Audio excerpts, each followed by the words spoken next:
जय हिंद मेरे प्यारे बच्चों। आज के इस वीडियो में मैं लेकर के आ चुका हूं कक्षा 10 के उन प्यारे बच्चों के लिए हिंदी विषय का वायरल मॉडल पेपर जो 2026 में बोर्ड परीक्षा देने वाले हैं।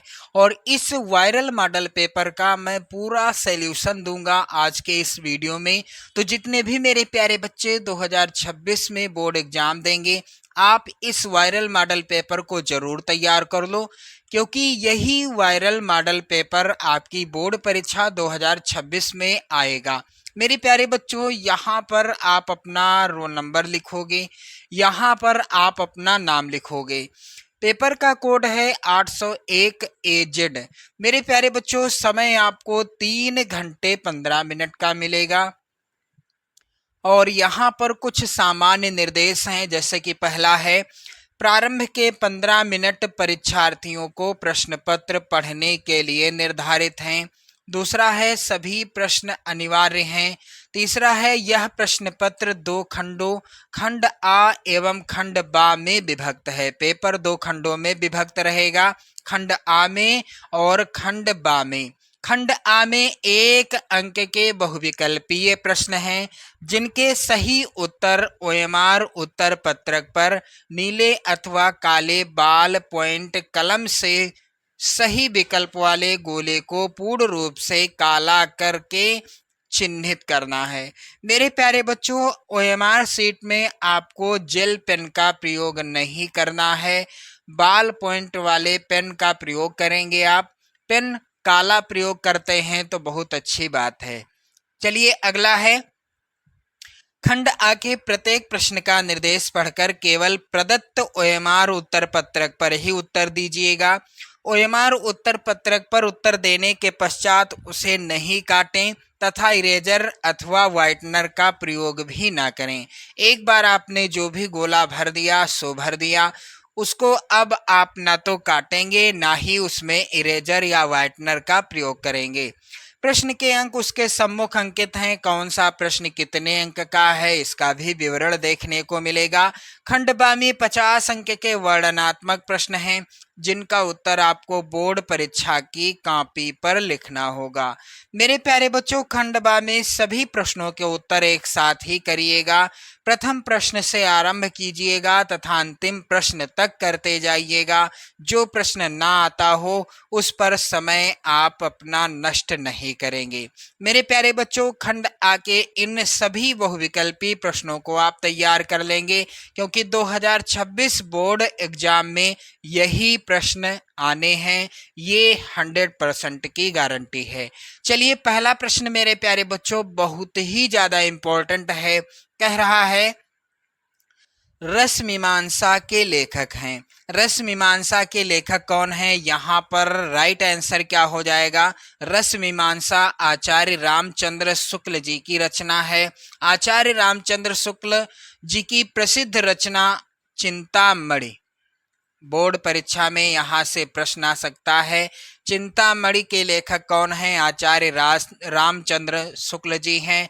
रस मीमांसा, चिंतामणि और त्रिवेणी भी इनकी प्रसिद्ध रचना है। आप लोग याद कर लेना, त्रिवेणी भी आचार्य रामचंद्र शुक्ल जी की रचना है। चलिए अगला बहुत ही ज्यादा इंपॉर्टेंट प्रश्न है। कह रहा है, जयशंकर प्रसाद का नाटक नहीं है। इनमें से जयशंकर प्रसाद जी का नाटक कौन सा नहीं है? तो सी वाला ऑप्शन सही होगा, लहरों के राजहंस।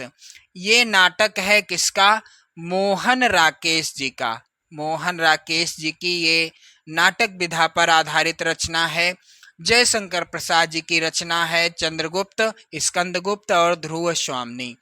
अगला प्रश्न है, हंस पत्रिका के संपादक थे। तो मेरे प्यारे बच्चों, विकल्प राइट आंसर क्या होगा इसका? डी वाला ऑप्शन सही होगा, मुंशी प्रेमचंद। हंस पत्रिका के संपादक कौन थे? मुंशी प्रेमचंद जी थे। प्रश्न अगला है, आचार्य रामचंद्र शुक्ल एक हैं। तो आचार्य रामचंद्र शुक्ल क्या हैं? यहाँ पर सी वाला ऑप्शन सही होगा, आचार्य रामचंद्र शुक्ल एक आलोचक हैं। प्रश्न अगला है, गुनाहों का देवता रचना की विधा क्या है? गुनाहों का देवता किस विधा पर आधारित रचना है? तो मेरे प्यारे बच्चों, यह किस विधा पर आधारित रचना है गुनाहों का देवता? इसका राइट आंसर हो जाएगा बी वाला ऑप्शन, उपन्यास विधा पर आधारित रचना है गुनाहों का देवता। यदि प्रश्न आता है कि गुनाहों का देवता के लेखक कौन हैं, मेरे प्यारे बच्चों, धर्मवीर भारती, धर्मवीर भारती जी हैं गुनाहों का देवता के लेखक। अगला प्रश्न है, केशवदास काव्यधारा के कवि हैं, तो केशवदास किस काव्यधारा के कवि हैं? रीत सिद्ध, रीतिबद्ध या रीत मुक्त या प्रयोगवादी? इसका राइट आंसर होगा केशवदास मेरे प्यारे बच्चों। किस काव्यधारा के? केशवदास मेरे प्यारे बच्चों रीतिबद्ध काव्य धारा के कवि हैं। बी वाला ऑप्शन सही होगा। चलिए अगला प्रश्न है, तीसरा सप्तक कब प्रकाशित हुआ? तीसरा सप्तक कब प्रकाशित हुआ? इस प्रश्न का उत्तर क्या हो जाएगा? तो मेरे प्यारे बच्चों पहला सप्तक प्रकाशित हुआ था सन 1943 ईस्वी में, और इसके संपादक थे सच्चिदानंद हीरानंद वात्स्यायन अगे जी। आप लोग इसको नोट कर लीजिएगा। अब प्रश्न है कि तीसरा सप्तक, दूसरा सप्तक भी आप लोग याद कर लो कब प्रकाशित हुआ। यदि प्रश्न आ जाए कि दूसरा सप्तक कब प्रकाशित हुआ, दूसरा सप्तक, तो ये प्रकाशित हुआ सन 1900, यहां पर ध्यान देना, 51 ईस्वी में। दूसरा सप्तक सन 1951 ईस्वी में प्रकाशित हुआ। और मेरे प्यारे बच्चों कह रहा है तीसरा सप्तक कब प्रकाशित हुआ, तो इस प्रश्न का राइट आंसर हो जाएगा 1959 ईस्वी में। यहाँ पर सी वाला ऑप्शन सही होगा। चलिए अगला प्रश्न है, निम्न में से रीतिकाल की कालावधि या समय सीमा क्या है? तो मेरे प्यारे बच्चों रीतिकाल की समय सीमा या कालावधि क्या है? इस प्रश्न का उत्तर हो जाएगा, यहाँ पर ध्यान देना आप सभी लोग, सन, यहाँ पर ध्यान दीजिएगा, 1643 से 1843 ईस्वी तक। यहाँ पर राइट आंसर ए वाला ऑप्शन सही होगा, सन 1643 से, ये थोड़ा मिसप्रिंट है, 1843 ईस्वी तक का समय रीतिकाल के अंतर्गत आता है। अगला प्रश्न है, छायावादी युग की प्रमुख प्रवृत्तियां कौन सी हैं या विशेषताएं कौन सी हैं? तो कुंठा और निराशा के स्वर या नारी के प्रति परिवर्तित दृष्टिकोण, श्रृंगार और प्रेम वेदना, ये वाला राइट आंसर हो जाएगा। प्रयोगवादी काव्य की विशेषता है, तो प्रयोगवादी काव्य की क्या विशेषता है? मेरे प्यारे बच्चों इसका राइट आंसर हो जाएगा रूढ़ियों के प्रति विद्रोह। यहाँ पर डी वाला ऑप्शन सही होगा। अगला प्रश्न है, विंध्य के वासी उदासी तपोव्रतधारी महाबिनु नारी दुखारे पंक्ति में कौन सा रस है? तो राइट आंसर हो जाएगा यहाँ पर बी वाला, हास्य रस, जिसका स्थायी भाव होता है हास, और करुण रस का स्थायी भाव होता है शोक।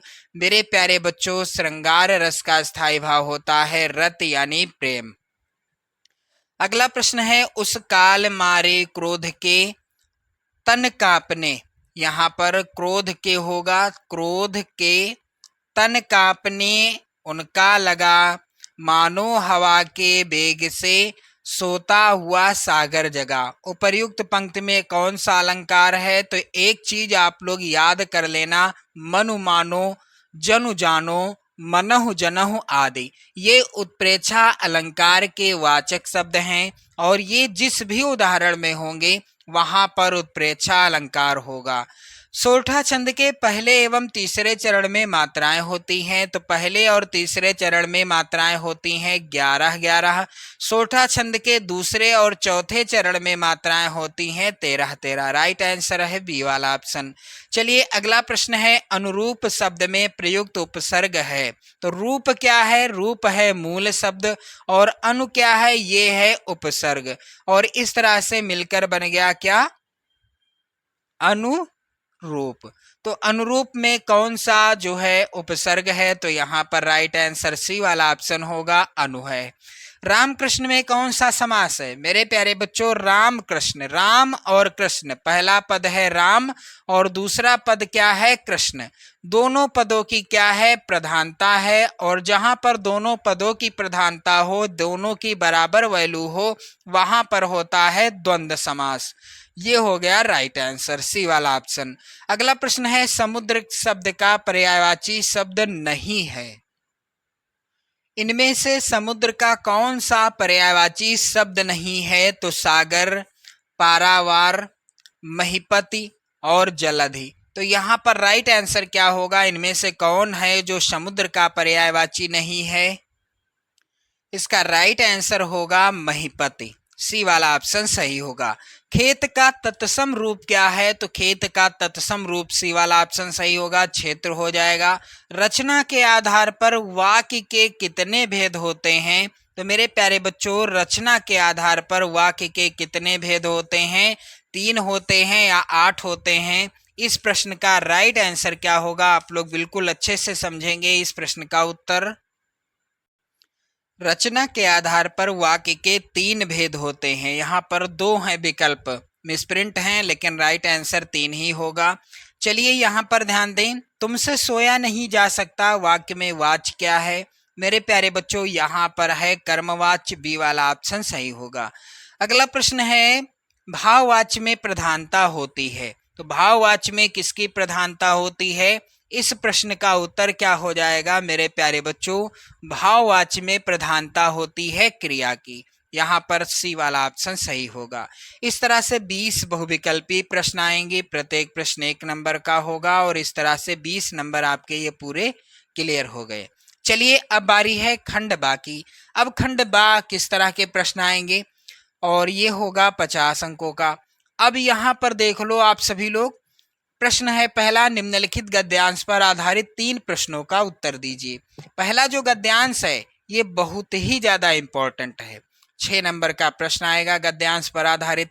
गद्यांश है, मित्रता के लिए यह आवश्यक नहीं है कि 2 मित्र एक ही प्रकार का कार्य करते हों या एक ही रुचि के हों। इसी प्रकार प्रकृति और आचरण की समानता भी आवश्यक या वांछनीय नहीं है। 2 भिन्न प्रकृति के मनुष्यों में बराबर प्रीति और मित्रता रही है। राम धीर और शांत प्रकृति के थे, लक्ष्मण उग्र और उदत्त स्वभाव के थे, पर दोनों भाइयों में अत्यंत प्रगाढ़ स्नेह था। उदार तथा उच्चाशय और लोभी दुर्योधन के स्वभाव में कुछ विशेष समानता ना थी, पर उन दोनों की मित्रता खूब निभी। यह कोई बात नहीं कि एक ही स्वभाव और रुचि के लोगों में ही मित्रता हो सकती है। चलिए पहला प्रश्न, उपर्युक्त गद्यांश का संदर्भ लिखिए। कैसे लिखना है आपको इसका संदर्भ? सबसे पहले आप कॉपी में, अपनी बोर्ड परीक्षा की कॉपी में इस तरह से हेडिंग डाल देंगे, प्रश्नोत्तर संख्या 1। इसके बाद गद्यांश के शुरुआत के शब्द लिख देंगे और इस तरह से डैश डैश करते हुए लास्ट के शब्द गद्यांश के लिख देंगे। संदर्भ कैसे लिखना है मेरे प्यारे बच्चों? प्रस्तुत गद्यावतरण हमारी पाठ्य पुस्तक, या इस तरह से आप लिख सकते हैं कि प्रस्तुत गद्यावतरण आचार्य रामचंद्र शुक्ल द्वारा लिखित हमारी पाठ्य पुस्तक हिंदी के गद्य खंड में संकलित मित्रता नामक निबंध से अवतरित है। अब मेरे प्यारे बच्चों, यहाँ पर दूसरा प्रश्न क्या है? गद्यांश के रेखांकित अंश की व्याख्या कीजिए। अब रेखांकित अंश है क्या? मित्रता के लिए यह आवश्यक नहीं है कि 2 मित्र एक ही प्रकार का कार्य करते हों या एक ही रुचि के हों। इसी प्रकार प्रकृति और आचरण की समानता भी आवश्यक या वांछनीय नहीं है। 2 भिन्न प्रकृति के मनुष्यों में बराबर प्रीति और मित्रता रही है। मेरे प्यारे बच्चों, ये है रेखांकित अंश। कैसे लिखना है इसकी व्याख्या? रेखांकित अंश की व्याख्या इस तरह से हेडिंग आपको डाल देनी है। तो यहाँ पर ध्यान दें, शुक्ल जी कहते हैं कि सच्ची मित्रता के लिए 2 व्यक्तियों के स्वभाव का एक समान होना कोई महत्व नहीं रखता है। यदि इसमें महत्व है तो केवल इस बात का कि दोनों व्यक्ति एक दूसरे से कितनी सहानुभूति रखते हैं। यदि वे ऐसा समझते हैं तो विपरीत स्वभाव का होने पर भी उनकी मित्रता सच्ची सिद्ध होती है, और यदि वे ऐसा नहीं समझते तो समान स्वभाव का होने पर भी मित्रता नहीं निभ सकती। राम लक्ष्मण एवं कर्ण दुर्योधन के दृष्टांत किसी तथ्य के, इस तथ्य के, यहाँ पर इस होगा, इस तथ्य के स्पष्ट उदाहरण हैं। अगला प्रश्न है, राम और लक्ष्मण के स्वभाव में क्या अंतर है? तो राम धैर्यशाली और शांत स्वभाव के थे, ऐसे आपको इसका उत्तर लिखना है। जबकि लक्ष्मण उग्र और उत्तेजित स्वभाव वाले, लेकिन स्वभाव की भिन्नता होने पर भी उनमें प्रगाढ़ स्नेह था। ये हो गया मेरे प्यारे बच्चों इसका उत्तर। अब यहाँ पर देखो अगला, यहाँ पर अथवा में भी गद्यांश है, ये भी महत्वपूर्ण गद्यांश है। कह रहा है, अश्वरोही पास आया, ममता ने रुक रुक कर कहा, मैं नहीं जानती कि वह शहंशाह था या साधारण मुगल, पर एक दिन इसी झोपड़ी के नीचे वह रहा। मैंने सुना था कि वह मेरा घर बनवाने की आज्ञा दे चुका था। मैं आजीवन अपनी झोपड़ी के खोदे जाने के डर से भयभीत रही। भगवान ने सुन लिया, मैं आज इसे छोड़े जाती हूँ। तुम इसका मकान बनाओ या महल, मैं अपने चिर विश्राम गृह में जाती हूँ। तो चाहे तो आप अथवा वाले को भी कर सकते हैं, एक ही करना है, ये ध्यान रखना, एक ही करना है गद्यांश। अब पहला प्रश्न इसमें भी वही है कि उपर्युक्त गद्यांश का संदर्भ लिखिए। तो यहाँ पर ध्यान दें कैसे लिखना है। प्रश्नोत्तर संख्या 1 अथवा, गद्यांश के शुरुआत के शब्द और लास्ट के शब्द इस तरह से लिख देना है। इसके बाद संदर्भ क्या हो जाएगा। प्रस्तुत गद्यांश हमारी पाठ्य पुस्तक हिंदी के गद्य खंड में संकलित जयशंकर प्रसाद द्वारा लिखित ममता नामक पाठ से लिया गया है। ये संदर्भ हो गया। अब दूसरा प्रश्न है, रेखांकित अंश की व्याख्या कीजिए। तो जो रेखांकित अंश है, यहाँ से मैंने सुना था कि वह मेरा घर बनवाने की आज्ञा दे चुका था। मैं आजीवन अपनी झोपड़ी के खोदे जाने के डर से भयभीत रही। भगवान ने सुन लिया, मैं आज इसे छोड़े जाती हूँ।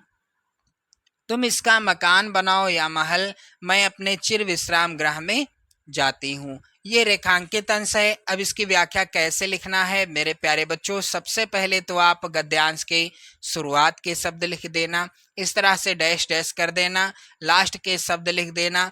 इसके बाद संदर्भ आपको लिखना है। संदर्भ कैसे लिखा जाएगा। प्रस्तुत गद्यांश हमारी पाठ्य पुस्तक हिंदी के गद्य खंड में संकलित जयशंकर प्रसाद द्वारा लिखित ममता नामक पाठ से लिया गया है। ये हो गया।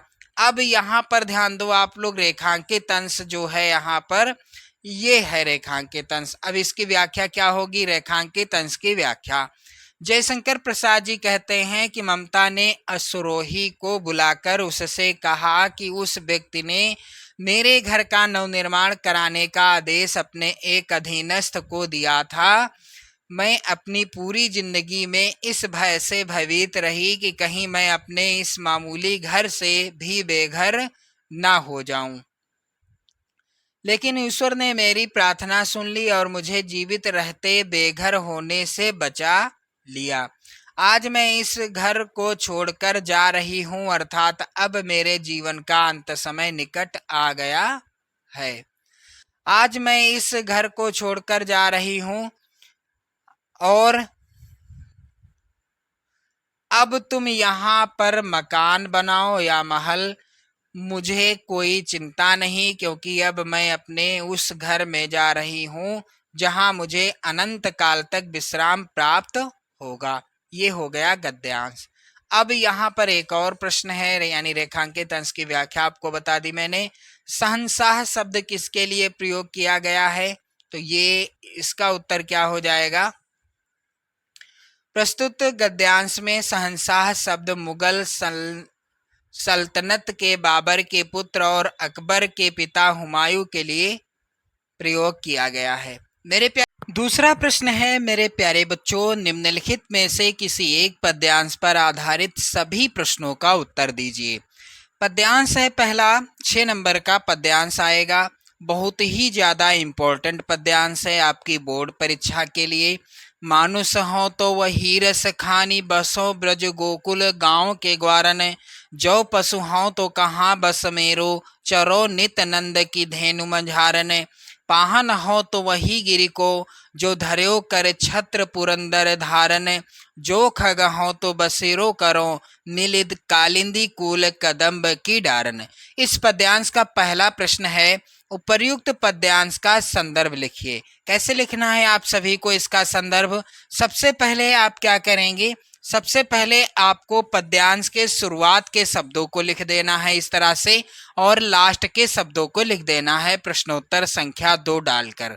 इसके बाद आपको क्या करना है मेरे प्यारे प्यारे बच्चों, इसके बाद आपको लिखना है संदर्भ। हेडिंग डालेंगे आप लोग संदर्भ। कैसे लिखा जाएगा संदर्भ? प्रस्तुत पद्यांश रसखान कवि द्वारा रचित सुजान रसखान से हमारी पाठ्य पुस्तक हिंदी के काव्य खंड में संकलित सवैये शीर्षक से अवतरित है। अब प्रसंग भी आपको लिखना पड़ेगा। कोई भी पद्यांश हो आपको प्रसंग जरूर लिखना है।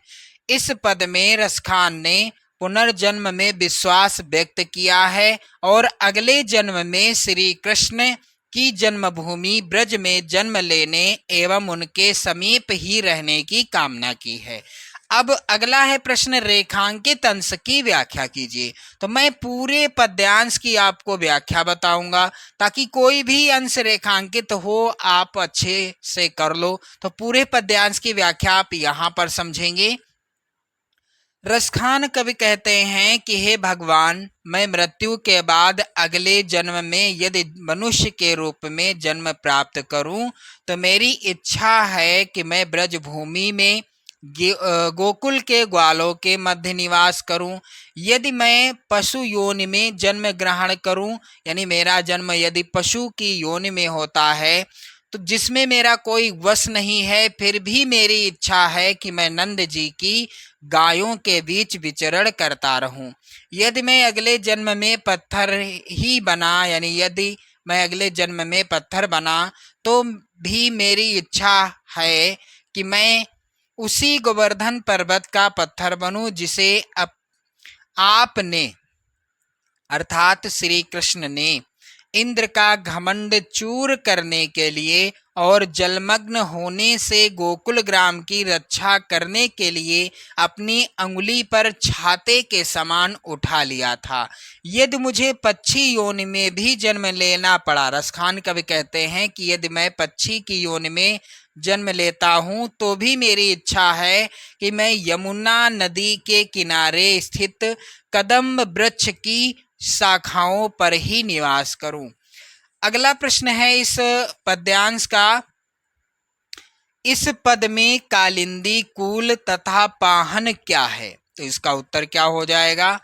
प्रश्न जो तीसरा है इसका उत्तर हो जाएगा, इस पद में कालिंदी कूल यमुना नदी का किनारा है तथा पाहन पाषाण यानी पत्थर को कहते हैं। ये हो गया इसका उत्तर। चलिए, अथवा में भी पद्यांश है। ये भी आपकी बोर्ड परीक्षा 2026 के लिए सबसे ज़्यादा इम्पोर्टेंट है। मेरे प्यारे बच्चों, पद्यांश क्या है? चढ़ चेतक पर तलवार उठा, रखता था भूतल पानी को, राणा प्रताप सिर काट काट करता था सफल जवानी को, सेना नायक राणा के भी रण देख देख कर चाह भरे, मेवाड़ सिपाही लड़ते थे दूने तिगुने उत्साह भरे। पहला प्रश्न यहाँ पर भी पद्यांश का संदर्भ लिखना है। तो यदि आप अथवा वाला पद्यांश करना चाहते हैं तो कैसे करोगे? चलिए इसको मैं आपको सॉल्व करके बता दूं। प्रश्नोत्तर संख्या 2 अथवा। सबसे पहले पद्यांश के शुरुआत के शब्द और लास्ट के शब्द लिखना है। इस तरह से डैश डैश डैश डैश करते हुए संदर्भ लिखना है आपको। कैसे? प्रस्तुत पद्यांश हमारी पाठ्यपुस्तक हिंदी के काव्य खंड में संकलित श्याम नारायण पांडे द्वारा रचित हल्दी घाटी शीर्षक कविता से अवतरित है। प्रसंग हो जाएगा, प्रस्तुत पंक्तियों में राणा प्रताप के युद्ध कौशल और उनके पराक्रम का वर्णन किया गया है। मेरे प्यारे बच्चों, अगला प्रश्न है, रेखांकित अंश की व्याख्या कीजिए। तो मैं पूरे पद्यांश की, इसकी और इसकी दोनों की व्याख्या बताऊंगा। यहाँ पर आप समझेंगे पूरे पद्यांश की व्याख्या। उक्त पंक्तियों में के माध्यम से कवि कह रहे हैं कि जब राणा प्रताप युद्ध भूमि में तलवार उठाकर चेतक पर सवार होकर युद्ध करते थे तो ऐसा प्रतीत होता था मानो वह अपने अंदर भूतल में स्थित पानी अर्थात असीम शौर्य को धारण कर रहे हों। अर्थात युद्ध करते हुए राजा के अंदर असीमित साहस दिखाई पड़ रहा था। वह ऐसा पराक्रमी वीर था जो शत्रु सेना के सिर काट काट कर अपनी जवानी का वास्तविक परिचय देता था, अर्थात अपनी जवानी के कारण सफलता भी प्राप्त कर रहे थे। राणा प्रताप की सेना के कुशल सैनिक राणा प्रताप का रण कौशल देख देख कर और भी उत्साहित होकर युद्ध कर रहे थे। वह राणा प्रताप के पराक्रम को देखकर दोगुने तिगुने उत्साह के साथ युद्ध कर रहे थे। अगला प्रश्न है इस पद्यांश का, उपर्युक्त पद्यांश में किस योद्धा का वर्णन किया गया है? तो यहाँ पर उत्तर हो जाएगा इसका क्या, कि उपर्युक्त पद्यांश में महाराणा प्रताप का वर्णन किया गया है। चलिए अगला प्रश्न यहाँ पर है, निम्नलिखित में से किसी एक संस्कृत गद्यांश का संदर्भ सहित हिंदी में अनुवाद कीजिए। 5 नंबर का प्रश्न आएगा। अब यहाँ पर जो संस्कृत का ये गद्यांश है, नाट्यखंड है, धीरा वीरेण पूजते से लिया गया है। कैसे हल करना है? प्रश्नोत्तर संख्या 3। यहाँ पर ध्यान दें, सबसे पहले हमें करना है गद्यांश के शुरुआत के शब्दों को लिखना है और लास्ट के शब्दों को लिख देना है। इसके बाद आप संदर्भ कैसे लिखोगे? तो यहाँ पर आप देखिए मेरे प्यारे प्यारे नन्हे मुन्ने बच्चों, संदर्भ आपको कैसे लिखना है। तो सबसे पहले प्रस्तुत, इस तरह से आप हेडिंग डाल देंगे, प्रस्तुत संस्कृत गद्यावतरण हमारी पाठ्य पुस्तक हिंदी के संस्कृत खंड के अंतर्गत वीरा वीरेण पूजते नामक पाठ से उद्धृत है। प्रसंग क्या हो जाएगा? इस नाट्यांश में संदेश दिया गया है कि सत्यता होने पर भी एक वीर को दूसरे वीर के साथ वीरोचित व्यवहार ही करना चाहिए। हिंदी अनुवाद क्या होगा आप लोग बिल्कुल अच्छे से समझिएगा। सिकंदर कहता है तो मेरा भारत पर विजय प्राप्त करना कठिन है। पुरुराज कहता है केवल कठिन ही नहीं असंभव भी है। सिकंदर कहता है क्रोध के साथ, दुष्ट क्या तू नहीं जानता कि इस समय तू विश्व विजेता सिकंदर के सामने खड़ा है। पुरुराज कहता है कि जानता हूँ किंतु सत्य तो सत्य ही है। यमनराज, हम भारतवासी गीता के संदेश को नहीं भूलते हैं। सिकंदर कहता है तो क्या है तुम्हारी गीता का संदेश? पुरुराज कहता है सुनो, यदि युद्ध में मारे गए तो तुम स्वर्ग को प्राप्त करोगे, अथवा जीत गए तो पृथ्वी के राज्य को भोगोगे। इसलिए तुम इच्छा रहित, ममता रहित और संताप रहित होकर युद्ध करो। ये हो गया इस गद्यांश का हिंदी अनुवाद। अब यहाँ पर देख लो, अथवा में भी है, बहुत ही प्यारा और बहुत ही इम्पोर्टेंट गद्यांश 2026 में बिल्कुल लिख लो आप लोग। 100% गारंटी देता हूं मैं कि ये जरूर आएगा। वाराणसी सुविख्याता प्राचीना नगरी, तो यहाँ पर ध्यान दें इसका जो है सॉल्यूशन कैसे आपको लिखना है यदि आप अथवा वाला कर रहे हैं। तो प्रश्नोत्तर संख्या 3 अथवा कैसे लिखा जाएगा? वाराणसी सुविख्याता प्राचीना ये शुरुआत के शब्द और लास्ट के शब्द हैं। संदर्भ कैसे लिखना है आप सभी को? प्रस्तुत संस्कृत गद्यांश हमारी पाठ्य पुस्तक हिंदी के संस्कृत खंड के अंतर्गत वाराणसी नामक पाठ से उद्धृत है। प्रसंग क्या होगा? इस अवतरण में वाराणसी में गंगा के घाटों की सुंदरता का वर्णन किया गया है। चलिए हिंदी अनुवाद आप लोग देख लो। हिंदी अनुवाद क्या होगा? तो कैसे लिखना है? वाराणसी बहुत प्रसिद्ध प्राचीन नगरी है।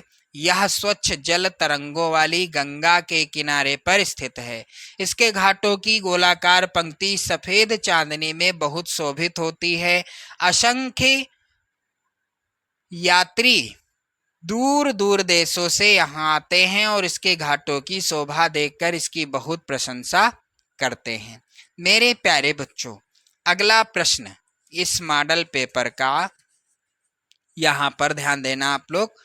अगला प्रश्न संख्या 4 कह रहा है कि दिए गए संस्कृत पद्यांशों में से किसी एक का संदर्भ सहित हिंदी में अनुवाद कीजिए। 5 नंबर का प्रश्न है और ये दोनों पद्यांश सबसे ज़्यादा इम्पोर्टेंट हैं, इसलिए दोनों का मैं हिंदी अनुवाद संदर्भ सहित बताऊंगा।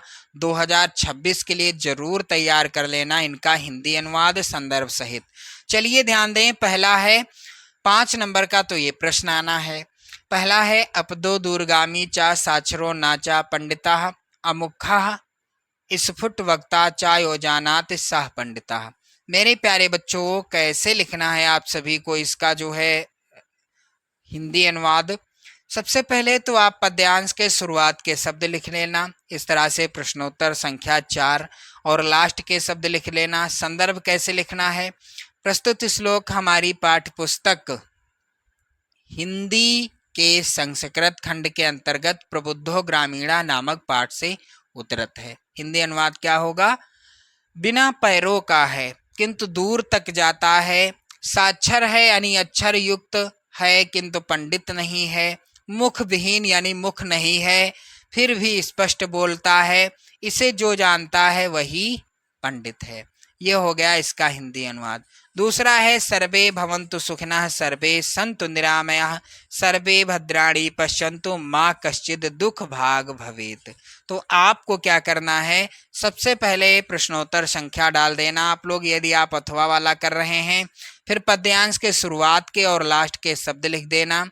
संदर्भ क्या हो जाएगा, प्रस्तुत श्लोक हमारी पाठ्य पुस्तक हिंदी के संस्कृत खंड के अंतर्गत भारतीय संस्कृति नामक पाठ से उद्धृत है। हिंदी अनुवाद क्या होगा, सभी सुखी हों सब कल्याण को देखें अर्थात सभी का कल्याण हो, कोई भी दुखी ना हो अर्थात कोई भी दुख का भागी ना बने। चलिए अब बारी आती है अगले प्रश्न की, प्रश्न संख्या 5। अपने पठित खंड काव्य के आधार पर निम्नलिखित प्रश्नों में से किसी एक का उत्तर दीजिए। तो जो भी खंड काव्य आपके जिले के लिए निर्धारित है, आप उस खंड काव्य के किसी एक प्रश्न का उत्तर देंगे और 3 नंबर के लिए आपके पक्के हो जाएंगे। तो मेरे प्यारे बच्चों, ये जो है खंड काव्य से रिलेटेड प्रश्न है, प्रश्न संख्या 5। अगला प्रश्न यहाँ पर है 6 का, दिए गए लेखकों में से किसी एक का आपको जीवन परिचय और उनकी प्रमुख रचना का नाम लिखना है। 5 नंबर का प्रश्न आएगा। तो मैं आपको बताऊंगा जयशंकर प्रसाद जी का जीवन परिचय कैसे लिखना है। वैसे तो आचार्य रामचंद्र शुक्ल और डॉक्टर भगवत शरण उपाध्याय, इनका भी आप लोग जीवन परिचय तैयार कर लेना, बिल्कुल 100% पूछा जाएगा। मेरे प्यारे बच्चों, प्रश्नोत्तर संख्या 6 का जयशंकर प्रसाद जी का जीवन परिचय, संक्षिप्त परिचय क्या होगा। 30 जनवरी सन 1889 ईस्वी में इनका जन्म हुआ। जन्म स्थान था काशी। पिता का नाम श्री देवी प्रसाद था और शिक्षा इन्होंने 8वीं कक्षा तक प्राप्त की। इनकी प्रमुख रचनाएं कामायनी, लहर, आंसू, चंद्रगुप्त, अजात शत्रु, कंकाल, तितली, इरावती, अपूर्ण आदि हैं। मृत्यु हो गई जयशंकर प्रसाद जी की 15 नवंबर 1937 में। अब इनका जीवन परिचय कैसे लिखना है, तो आप लोग यहाँ पर देखिए। जयशंकर प्रसाद का जन्म काशी के एक प्रतिष्ठित वैश्य परिवार में 30 नवंबर सन 1889 ईस्वी में हुआ था। इनके पिता श्रीदेवी प्रसाद साहू सुघनी साहू के नाम से प्रख्यात थे। उनकी दानशीलता और उदारता के कारण उनके यहाँ विद्वानों और कलाकारों का बराबर समादर हुआ करता था। इनकी शिक्षा का प्रारंभ घर पर ही हुआ। संस्कृत, फारसी, उर्दू और हिंदी की शिक्षा इन्होंने घर पर ही स्वाध्याय से प्राप्त की। कुछ समय के लिए स्थानीय क्वींस कॉलेज में नाम लिखवाया गया, किंतु वहां 8वीं कक्षा से ऊपर नहीं पढ़ सके। 12 वर्ष की अल्पायु में उनके पिता का देहांत हो गया। इनका अधिकांश जीवन काशी में बीता। जीवन में 3-4 यात्राएं करने का अवसर होगा यहाँ पर अवसर मिला कि जिसकी छाया इनकी कुछ रचनाओं में प्रतिभासित होती है। यक्ष्मा यानी टीबी के कारण प्रसाद जी का देहांत 15 नवंबर 1937 को हो गया। अब इनकी प्रसिद्ध रचना है कामायनी। अब मेरे प्यारे बच्चों, अगला प्रश्न कह रहा है किसी एक कवि का जीवन परिचय आपको लिखना है यहाँ पर इस प्रश्न के अंतर्गत, और उनकी एक रचना का नाम लिखना है। ये भी 5 नंबर का प्रश्न है। तुलसीदास, बिहारी लाल, बिल्कुल 100% तय है, इनका जीवन परिचय जरूर आएगा। और अगला है यहाँ पर महादेवी वर्मा। तीसरे नंबर पर है महादेवी वर्मा जी का जीवन परिचय। तो मैं आपको बताऊंगा महादेवी वर्मा जी का जीवन परिचय कैसे लिखना है आप सभी को। यहाँ पर ध्यान दो आप सभी लोग। प्रश्नोत्तर संख्या 6 खा, महादेवी वर्मा, इनका संक्षिप्त परिचय क्या होगा। जन्म हुआ 1907 ईस्वी में। जन्म स्थान था फर्रुखाबाद, जो कि उत्तर प्रदेश के अंतर्गत आता है। अब मेरे प्यारे बच्चों, आगे आपको कैसे लिखना है, तो पिता का नाम क्या था इनके? श्री गोविंद प्रसाद वर्मा। माता का नाम हेमरानी। शिक्षा एमए संस्कृत तक इन्होंने संस्कृत से किया। और कृतियां इनकी, रचनाएं निहार, रश्मि, नीरजा, यामा हैं। भाषा है खड़ी बोली व ब्रज भाषा। मृत्यु हो गई सन 1937 में। मेरे प्यारे बच्चों, जीवन परिचय इनका कैसे लिखना है, तो आप लोग यहाँ पर समझेंगे अच्छे से। आधुनिक युग की मीरा, वेदना की साकार मूर्ति, सुश्री महादेवी वर्मा का जन्म सन 1907 ईस्वी में फर्रुखाबाद नगर में होली के दिन हुआ था। इनके पिता श्री गोविंद प्रसाद वर्मा एक अच्छे विद्वान थे। इनकी माता हेम रानी भी अच्छी विदुषी थी। केवल 9 वर्ष की अवस्था में ही इनका विवाह रूप नारायण सिंह के साथ हो गया। विवाह के बाद एमए तक शिक्षा प्राप्त की। संगीत और चित्रकला में इनकी विशेष रुचि थी। आप प्रयाग महिला विद्यापीठ में प्राचार्या भी रही।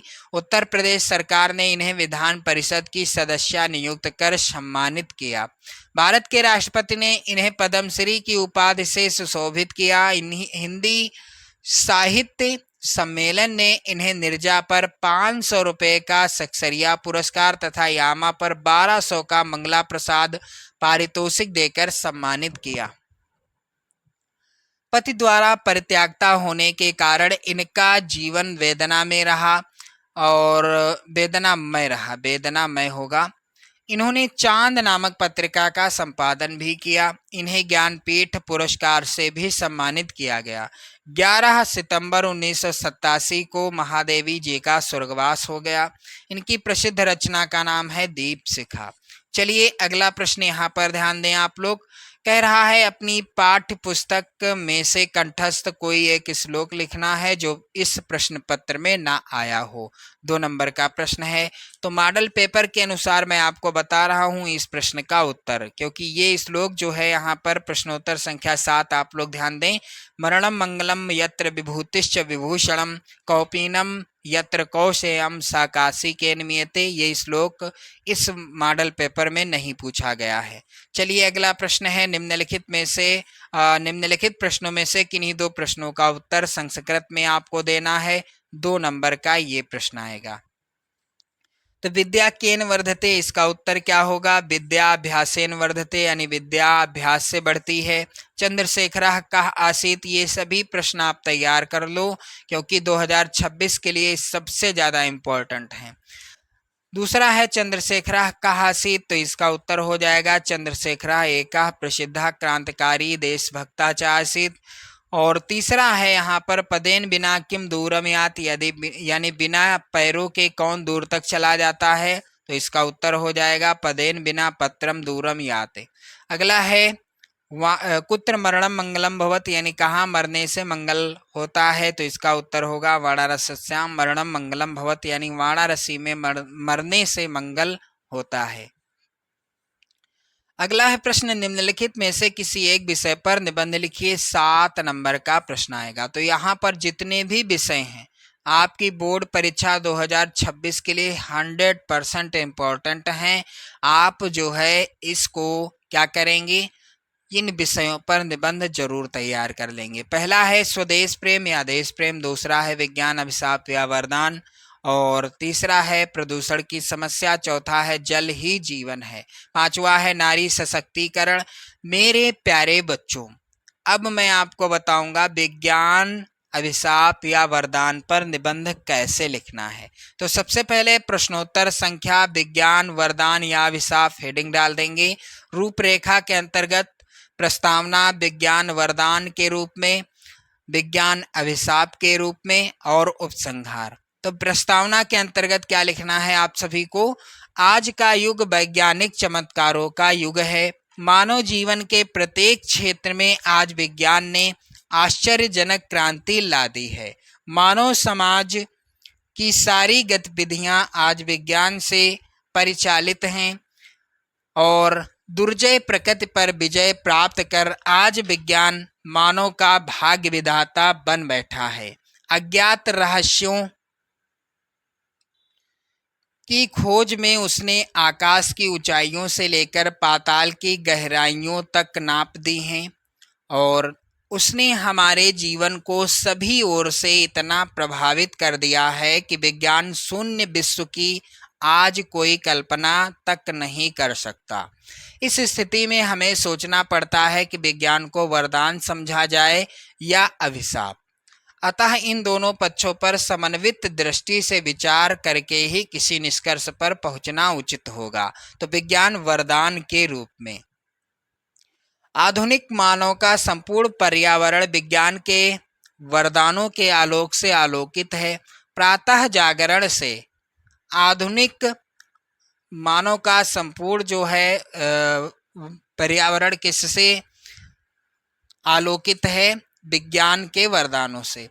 प्रातः जागरण से रात्रि शयन तक के सभी क्रियाकलाप विज्ञान द्वारा प्रदत्त साधनों के सहारे ही संचालित होते हैं। जितने भी साधनों का हम अपने दैनिक जीवन में उपयोग करते हैं वह सब विज्ञान के ही वरदान हैं। इसीलिए तो कहा जाता है कि आज का अभिनव मनुष्य विज्ञान के माध्यम से प्रकृति पर भी विजय पा चुका है। विज्ञान के इन वरदानों की उपयोगिता प्रमुख क्षेत्रों में निम्नलिखित है। पहला है यातायात क्षेत्र में। प्राचीन काल में मनुष्य को लंबी यात्रा तय करने में वर्षों लग जाते थे, किंतु आज रेल, मोटर, जलपोत, वायुयान आदि के आविष्कार से दूर स्थान पर अति शीघ्र पहुंचा जा सकता है।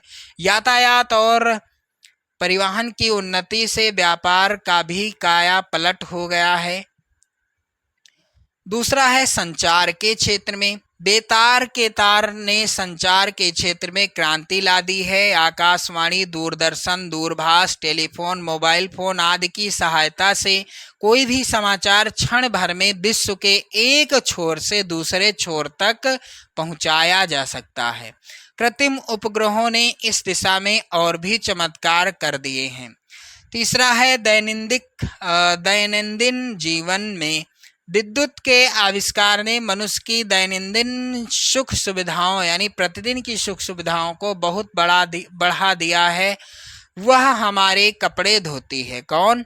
Washing machine. उन पर प्रेस करती है, इस्त्री के माध्यम से प्रेस होता है, और भोजन पकाती है। सर्दियों में गर्म और गर्मियों में शीतल जल उपलब्ध कराती है तथा गर्मी सर्दी दोनों में समान रूप से हमारी रक्षा करती है। अगला है यहाँ पर स्वास्थ्य एवं चिकित्सा क्षेत्र में। तो मेरे प्यारे बच्चों, मानव को भयानक और संक्रामक रोगों से पर्याप्त सीमा तक बचाने का श्रेय विज्ञान को ही है।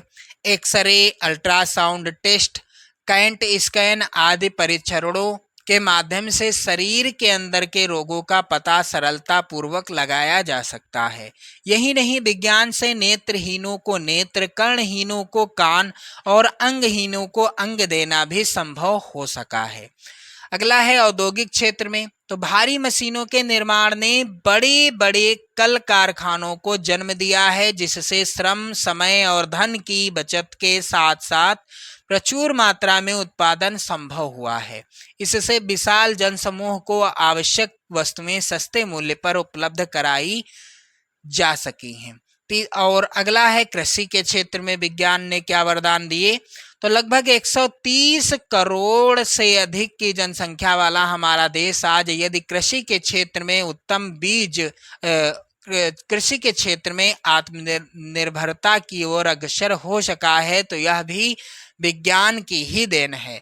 विज्ञान ने किसान को उत्तम बीज, पौध एवं विकसित तकनीक, रासायनिक खादें, कीटनाशक, ट्रैक्टर, ट्यूबवेल और बिजली प्रदान की है। छोटे बड़े बांधों का निर्माण कर नहरें निकालना भी विज्ञान से ही संभव हुआ है। अगला है शिक्षा के क्षेत्र में। तो मुद्रण यंत्रों के आविष्कार ने बड़ी संख्या में पुस्तकों का प्रकाशन संभव बनाया है। इसके अतिरिक्त समाचार पत्र पत्रिकाएं आज भी मुद्रण क्षेत्र में हुई क्रांति के फलस्वरूप घर घर पहुंचकर लोगों का ज्ञानवर्धन कर रही हैं। अगला है मनोरंजन के क्षेत्र में। तो इस क्षेत्र में विज्ञान ने क्या वरदान दिए हैं चलचित्र, आकाशवाणी, दूरदर्शन आदि के आविष्कार ने मनोरंजन को सस्ता और सुलभ बनाकर मनुष्य को उच्च कोटि का मनोरंजन सुलभ कराया है। अब बारी आती है विज्ञान अभिशाप के रूप में। तो इतना वरदान दिया था विज्ञान ने, यानी इतने रूपों में विज्ञान वरदान साबित हुई है। अब अभिशाप क्या है? विज्ञान का एक और पक्ष भी है। विज्ञान एक असीम शक्ति प्रदान करने वाला तटस्थ साधन है। मानव विज्ञान का एक और पक्ष भी है, चाहे जैसे इसका इस्तेमाल कर सकता है।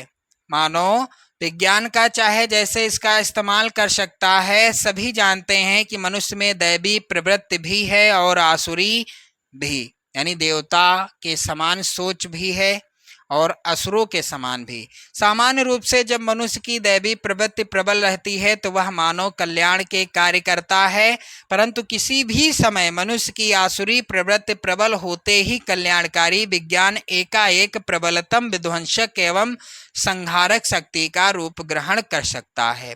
आज विज्ञान के ही कारण मानव जीवन अत्यधिक खतरों से भरपूर तथा असुरक्षित हो गया है। कंप्यूटर तथा दूसरी मशीनों ने यदि मानव को सुविधा के साधन उपलब्ध कराए हैं तो साथ साथ रोजगार के अवसर भी छीन लिए हैं। विद्युत विज्ञान द्वारा प्रदत्त एक महान देन है, परंतु विद्युत का एक मामूली झटका ही व्यक्ति की यह लीला समाप्त कर सकता है, यानी व्यक्ति की मृत्यु हो जाएगी यदि वह विद्युत को छू ले। विज्ञान के दिन प्रतिदिन होते जा रहे नए यानी नवीन आविष्कारों के कारण मानव पर्यावरण असंतुलन के दुष्चक्र में भी फंस चुका है। सुख सुविधाओं की अधिकता के कारण मनुष्य आलसी और आराम तलब बनता जा रहा है, जिससे उसकी शारीरिक शक्ति का ह्रास हो रहा है। अनेक नए नए रोग उत्पन्न हो रहे हैं तथा उसमें सर्दी और गर्मी सहने की क्षमता घट गई है। चारों ओर का कृत्रिम आडंबर युक्त जीवन इस विज्ञान की ही देन है। मेरे प्यारे बच्चों, लास्ट हेडिंग है उपसंहार। इसके अंतर्गत क्या लिखना है आप सभी को? विज्ञान सचमुच तलवार है जिससे व्यक्ति आत्मरक्षा भी कर सकता है और अनाड़ीपन में अपने अंग भी काट सकता है। इसमें दोष तलवार का नहीं, उसके प्रयोक्ता का है। विज्ञान ने मानव के सम्मुख असीमित विकास का मार्ग खोल दिया है, जिससे मनुष्य संसार में बेरोजगारी, भूखमरी, महामारी आदि को समूल नष्ट कर विश्व को अभूतपूर्व सुख समृद्धि की ओर ले जा सकता है। किंतु यह तभी संभव है जब मनुष्य में आध्यात्मिक दृष्टि का विकास हो, मानव कल्याण की सात्विक भावना जागी। अतः स्वयं मानव को ही यह निर्णय करना है कि वह विज्ञान को वरदान रहने दे या अभिशाप बना दे। तो ये हो गया विज्ञान वरदान या अभिशाप पर निबंध, यानी मेरे प्यारे बच्चों विज्ञान अभिशाप या वरदान पर निबंध। चलिए अगला प्रश्न है, अपने विद्यालय के पुस्तकालय में हिंदी की पुस्तकों एवं पाठ्य पत्र पत्रिकाओं का अभाव है। इन्हें मांगने का अनुरोध करते हुए अपने विद्यालय के प्रधानाचार्य को पत्र लिखिए, अथवा अपने जन्मदिन पर मित्र द्वारा भेजे गए उपहार के लिए मित्र को धन्यवाद पत्र लिखिए। 4 नंबर का ये प्रश्न आएगा। तो मैं आपको बताऊंगा पहले प्रश्न का उत्तर कैसे लिखना है आपको। प्रश्नोत्तर संख्या 10, सेवा में श्रीमान प्रधानाचार्य ज्योति इंटर कॉलेज बाराबंकी, या आप अपने विद्यालय का नाम लिख सकते हैं। विषय क्या है? हिंदी पुस्तकों और पत्र पत्रिकाओं की मांग। माननीय महोदय कैसे लिखना है? मैं आकांक्षा, या आप अपना नाम लिख सकते हैं, किसी दोस्त का नाम लिख सकते हैं। कक्षा 10 की छात्र या छात्रा हूँ। छात्र बालक जितने हैं, लड़के जितने हैं वह छात्र लिखेंगे, और जितनी भी लड़कियां हैं वह छात्रा लिखेंगी। मैं इस जो यहाँ पर ये उदाहरण स्वरूप दिया गया है प्रार्थना पत्र, ये छात्रा के द्वारा जो है दर्शाया गया है। मैं आपके माध्यम से विद्यालय के पुस्तकालय में हिंदी पुस्तकों और पत्र पत्रिकाओं की कमी की ओर आपका ध्यान आकर्षित करना चाहती हूँ। विद्यालय का पुस्तकालय ज्ञान का भंडार है, जहाँ छात्र विभिन्न विषयों पर जानकारी प्राप्त कर सकते हैं। हिंदी भाषा हमारी राष्ट्रीय भाषा होने के साथ साथ हमारी संस्कृति और विरासत का भी महत्वपूर्ण हिस्सा है। मैंने देखा है कि पुस्तकालय में हिंदी साहित्य, कविता, कहानियों, नाटकों, उपन्यासों और अन्य विधाओं की पुस्तकों की कमी है। इसके अलावा हिंदी भाषा के समाचार पत्रों, पत्रिकाओं और साहित्यिक पत्रिकाओं का भी अभाव है। आगे कैसे लिखना है आप सभी को? यह कमी छात्रों के लिए हिंदी भाषा सीखने और समझने में बाधा डालती है। हिंदी भाषा में ज्ञान और जानकारी प्राप्त करने के लिए छात्रों को बाहर के पुस्तकालय या अन्य स्रोतों पर निर्भर रहना पड़ता है, जो उनके लिए बहुत असुविधाजनक है। अतः मैं आपसे विनम्र निवेदन करता हूँ कि आप इस समस्या का शीघ्र समाधान करें और पुस्तकालय में हिंदी पुस्तकों और पत्र पत्रिकाओं की पर्याप्त संख्या उपलब्ध करवाएं। आपकी त्वरित कार्यवाही के लिए मैं आपकी आभारी रहूंगी। दिनांक यहाँ पर डाल देंगे आप लोग। बहुधीय आकांक्षा कक्षा 10 ए, इस तरह से आप लिख सकते हैं। तो इस तरह से आपने देखा हिंदी विषय का वायरल मॉडल पेपर। मेरे प्यारे बच्चों, यही पेपर आएगा 2026 में, बिल्कुल 100% तय है।